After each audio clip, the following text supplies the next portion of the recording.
नमस्ते, मैं बीना किचन से बोल रही हूँ। आप लोगों को हार्दिक स्वागत है और उम्मीद करती हूँ आप अच्छे होंगे, सुरक्षित होंगे। ये माघ का महीना है।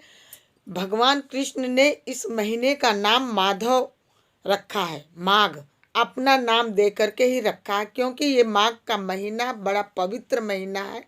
इस महीने में नहान, स्नान, ध्यान, गंगा सब कुछ करना चाहिए, क्योंकि इस महीने में जो सुबह भोर में नहाते हैं उसको अत्यधिक भगवान की कृपा प्राप्त होती है। माघ का महीना बड़ा उत्तम महीना। इस महीने में नहाना इतना जरूरी होता है। जैसे कार्तिक के महीना में नहाते हैं, वैसे माघ का महीना सर्वोत्तम, हर महीने में एकदम उत्तम महीना माना हुआ है। देवताओं का महीना माना हुआ है। इसी महीने में ये मौनी अमावस्या पड़ता है, अमावस्या।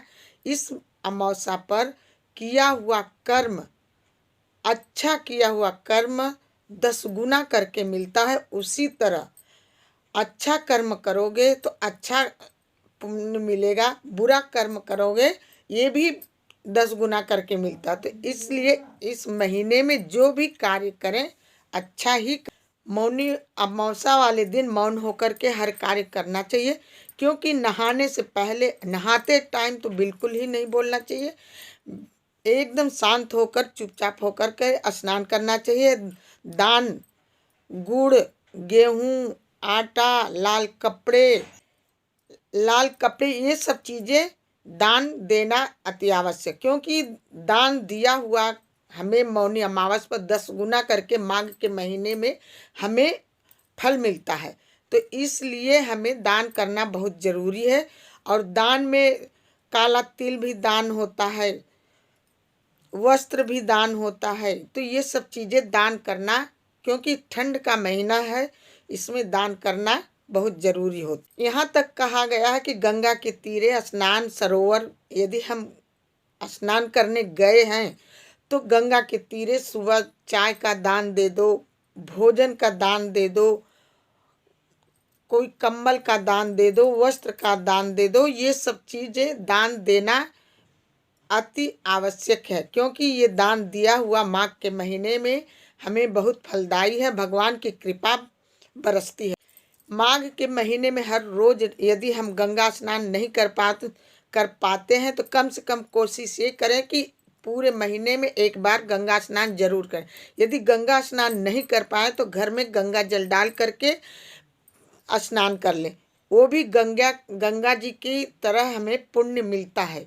और गंगा जी के स्नान करने के बाद हमें समझ लो कि गंगा के तीरे ही स्नान किए हैं, तो हमें जैसे गंगा जी को पूजा करते हैं वैसे ही घर में ही बैठ के गंगा जी की ध्यान करना चाहिए। क्योंकि इस मौनी अमावस्या का ही मतलब है कि गंगा में स्नान करना चाहिए। सुबह जब हम चुप होकर स्नान करें, करने के बाद हमें सीधा छू करके, कपड़ा छू करके, हमें लाल कपड़ा छू करके ये दान जब देते हैं तो जैसे हमें गंगा जी के तीरे बैठ करके गंगा जी का स्तुति करते हैं, वैसे ही गंगा जी के तीरे बैठ करके अपने घर में बैठ करके ही गंगा जी का ध्यान करना चाहिए। मौनी अमावस्या वाले दिन हमें सरसों के तेल का दीपक जो जलाकर ईशान कोण में रखते हैं, इससे हमारे पितृ लोग खुश होते हैं और हमें प्रसन्न होते हैं और आशीर्वाद देते हैं। जब आशीर्वाद देते हैं तो हमारे ऊपर का जो पितृ दोष होता है वो धीरे धीरे समाप्त होता है। यदि आपको मेरी वीडियो अच्छी लगी हो तो प्लीज़ लाइक ज़रूर करना, सब्सक्राइब